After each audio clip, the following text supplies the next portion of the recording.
Intraosseous or IO access is important in an emergency situation after 2 failed cannulation attempts. It should be the first line access in a collapsed child. Contraindications include using it on the site of any bone fracture, use on a limb with proximal fractures, use on the site of previous attempts, overlying site infections, osteogenesis imperfecta, and osteoporosis. It is important to wash your hands again with soap and water before gathering your equipment. Next, the practitioner must gather their equipment, including IO needle, gauze, sterile drape, chlorhexidine, taper tape, 10 ml syringe, 10 ml saline flush, and a sterile field.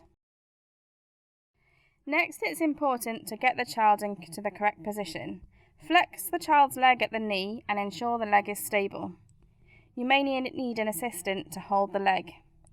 The appropriate position in a younger child less than 6 years old is the proximal tibial plateau, 1 to 2 centimeters below the tibial tubercle on the anterior medial surface.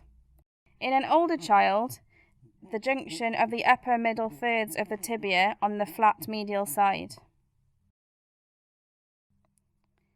It is important to avoid the growth plates when inserting an IO needle.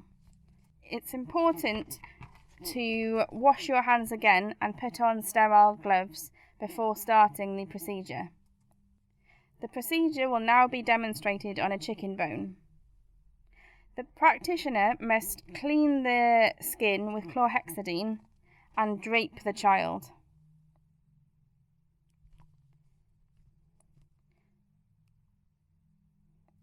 Hold the needle in the palm of the dominant hand and position it at a 90-degree angle to the long axis of the bone.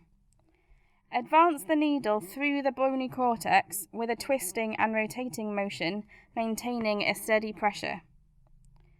A sudden loss of resistance indicates that the needle has penetrated the cortex and reached the medullary cavity. Remove the stylet and attach a 10 ml syringe. Attempt to aspirate bone marrow. Use only to check the blood sugar. Flush with 10 ml of normal saline. There should be no resistance. If resistance is encountered, reposition the needle slightly and attempt to flush again.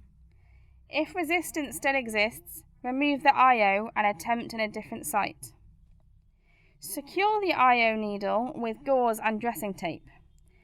Check the site hourly for leg swelling and signs of extravasation.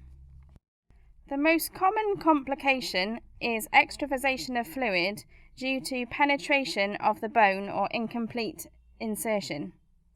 Other complications include compartment syndrome, secondary to fluid extravasation, fracture, infection, local hematoma, and pain.